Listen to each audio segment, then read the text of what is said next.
Hey, Boo.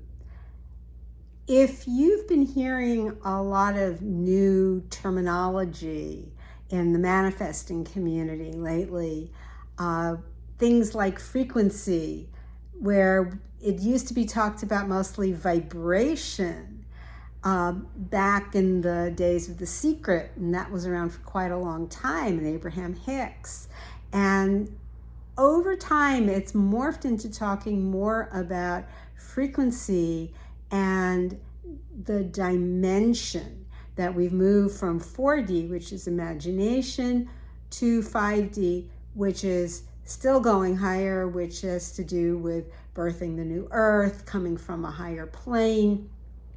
And there are many more dimensions after that too.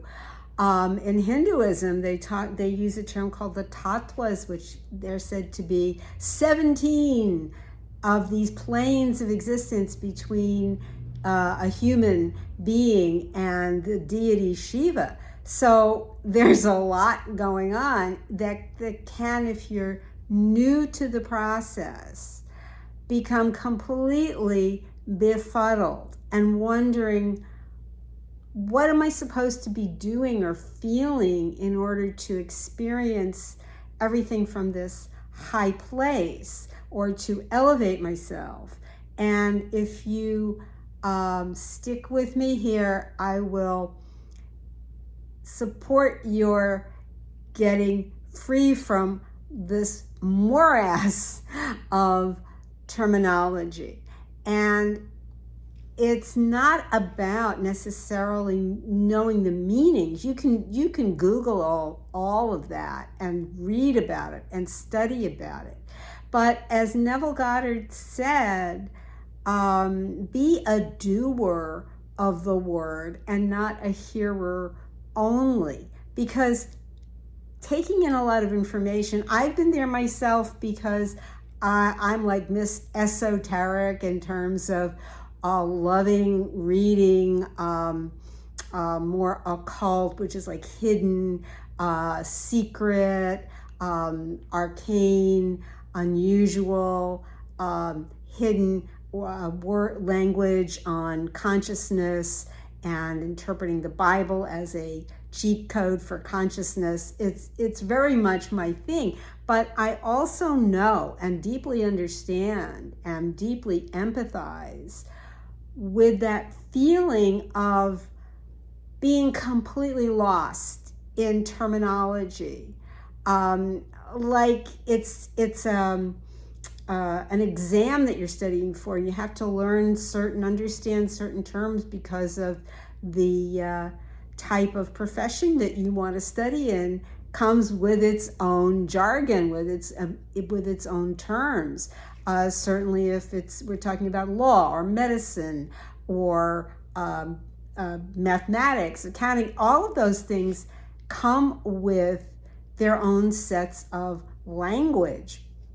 And manifesting has become no different. It always was. There always were these other levels of understanding. But if that's freaking you out or making you feel defeated or confused, and sometimes for some people say, I'm giving up this whole manifesting thing.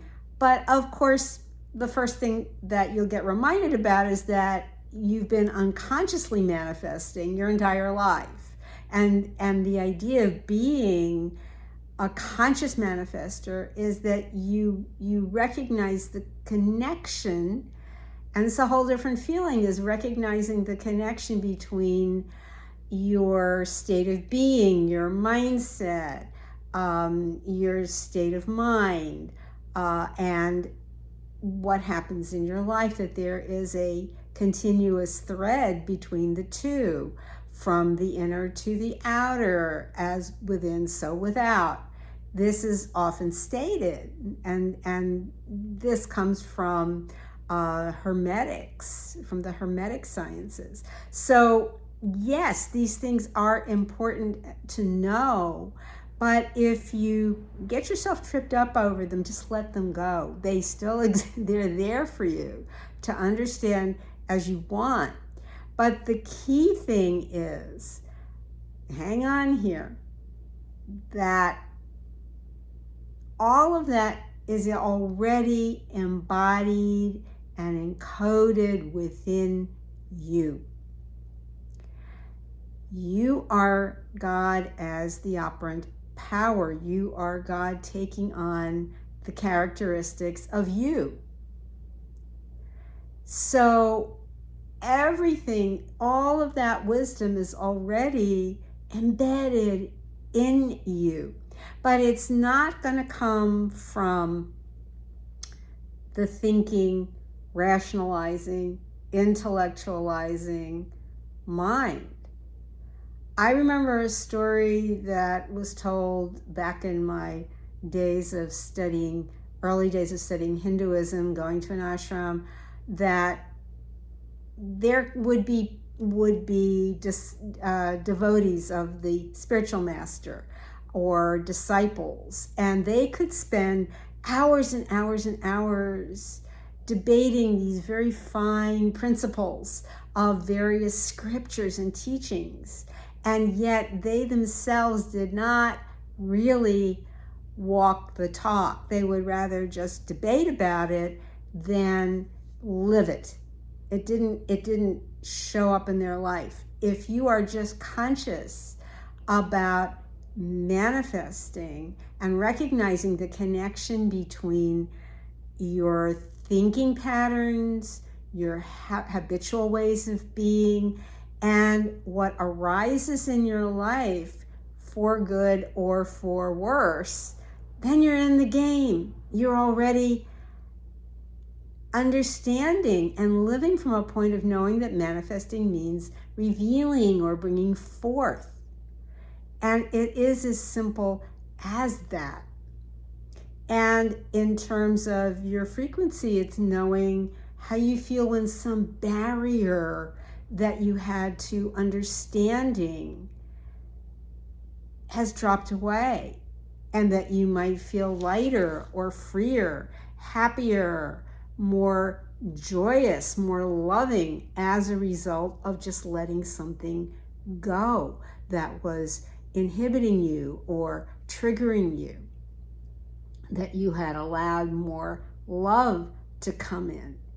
And this is the simplest, is to keep it at that simplified level for as long as you want. If you choose to add on and learn more, enjoy it and know that that's coming forth from you. You're not struggling to understand it from up in your mind and over intellectualize it and drive yourself crazy. It becomes part of overthinking, and overthinking is just going to give you more in the end.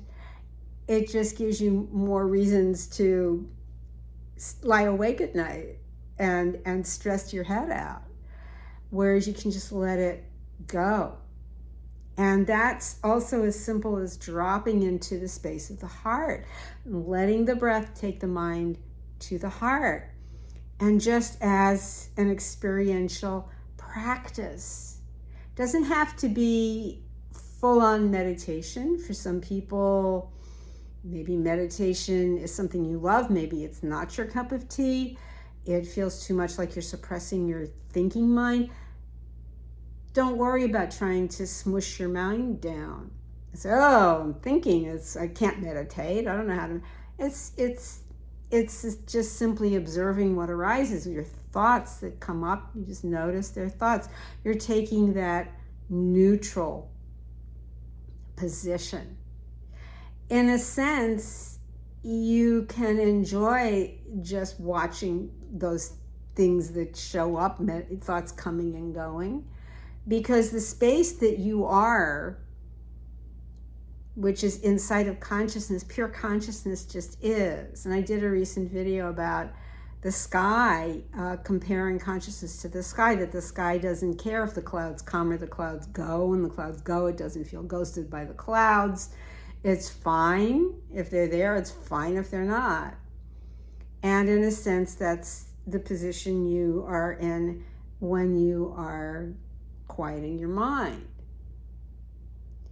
And if you're seeking the deeper answers, And that's why we often talk about be still and know I am God, stilling the thought waves of the mind. The thought waves of the mind comes from the Yoga Sutras, an ancient text by Patanjali that is part of learning to become a yoga teacher, but many people study it. And it's one of the key aphorisms in it, sayings, is yoga is stilling the thought waves or quieting the thought waves of the mind. So the practice of just uniting your body and your breath and your inner state, that is yoga. It's harnessing those things. So in a sense, there is a similarity between, sounds like I've kind of rambled off, but actually this is the thread that connects all these things too. So bear with me on this, is that it is the connecting thread, even in the sense of bringing forth. It's just knowing all of these things are interconnected within consciousness, within imprinting on your subconscious mind what it is that you want. And as that's for that to come to you without you're having to be in a position of anxiety and wondering if you hit the right frequency, or if you're vibrating properly, or if you're in the right dimension, know that it's all happening through you. It's already done. And let that relax things. Just let that relax things in you.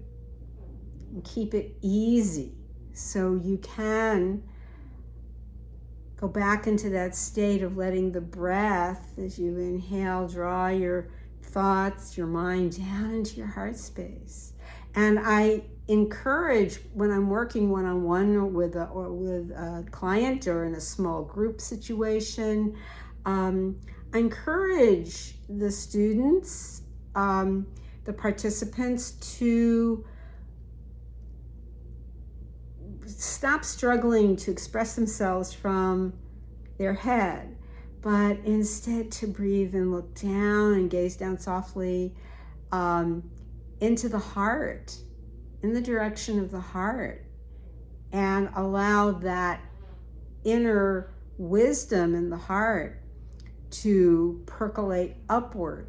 And I've seen incredible shifts that way, where suddenly they could express what they were not able to by struggling to pull it down from their head, because the information there is limited.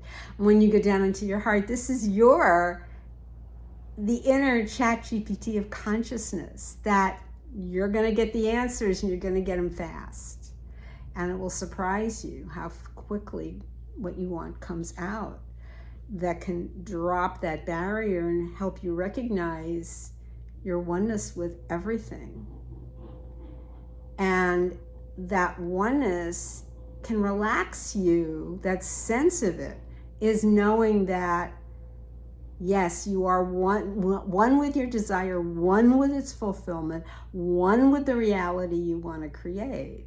My Father and I are one, and my Father is greater. So it's the whole body of consciousness that contains all that.